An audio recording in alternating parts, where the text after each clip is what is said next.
Licking rocks is a fantastic way to identify them. Although, if you haven't been trained, it is possible that you might lick something hazardous. So I would say, don't try this at home. So how do we know? The most obvious example, of course, is halite, the mineral known as salt. Halite can be confused with quartz, calcite, or gypsum. But if you're willing to lick them, halite is the only one that will have a distinct salty taste. Sylvite is also closely related to halite, but it has a more bitter, and some would say disgusting, salty taste. That's gross. Carnallite also has an extremely bitter taste. Pyrite sometimes has a sulfurous smell or taste. Oh. Oh. In some cases, licking rock won't work, but grinding a little rock against your teeth might. Are you getting this? Can you hear it? The grinding? For example, if you're torn between a siltstone versus shale versus mudstone, siltstone will feel gritty against your teeth, but the former will feel creamier. We do not lick sandstones to distinguish them from siltstones and mudstone. Why do you lick it? Because it's a sandstone. It's a sandstone, so we don't lick it. You don't lick it because it's a sandstone. Ugh. How many hands have been on this? You would? Because we can visually see that sandstone has visible grains. I should have my hand lens. Are you still recording? I'm always recording. Certain minerals are harmful and not worth the lick. For example, realgar. Did I say that right? Realgar? Realgar. Realgar. Yeah, real. Yar. Yar. Oh my god, where were we? Realgar contains arsenic, or autunite is radioactive, uranium bearing. Galena is a lead ore, and cinnabar might sound tasty. Just sprinkle a little bit in your coffee, but you don't want to add this one to your coffee or your gingerbread cookies, because it's actually a mercury ore mineral. So don't go crazy and start licking all the rocks in sight. Oh,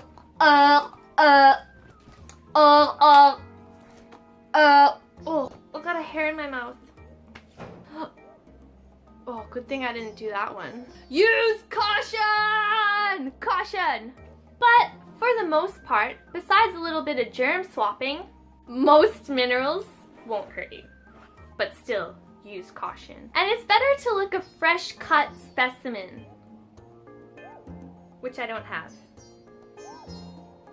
Not just for hygiene purpose, but there's no sense in licking a weathered surface, which is when your geological hammer comes in handy. We can break open the rock and get a fresh surface. Not like that. When you lick a rock's fresh surface, you also wet it, which brings out the beautiful colors of the minerals, and that helps you to diagnose what they are. Licking rocks is also a great way to identify whether you have a rock or a fossil bone. If you think you've found a fossil bone, but want to be sure, all you need to do is tongue dab it. Sounds gross.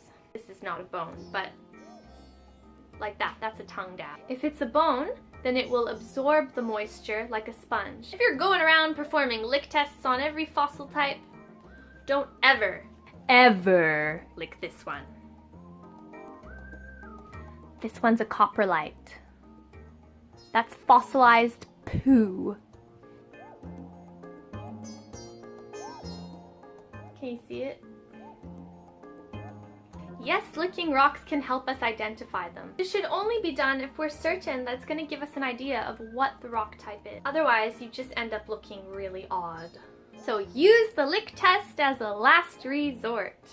Firstly, use your eyes and any other recommended diagnostic tests, such as a scratch plate, for example. If you're not a true geologist, you're not super hardcore and you don't want to go around licking everything. You can also rub a wet finger on it and then taste your finger like this.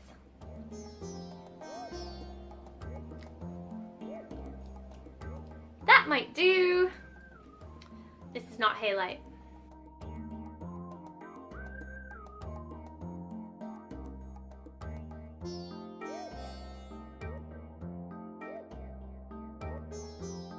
Silvite is bitter. Can the camera hear it? Ooh, ooh, ooh. Move on, move on. Then it will absorb the most. Then it will absorb calcanthite.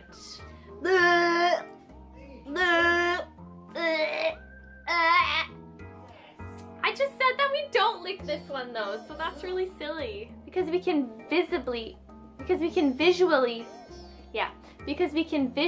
see. Whoa. It's not a gun. Use your. It won't flip. Hey, rock stars! I forgot to say that. Hey, rock stars! I don't know which one's better.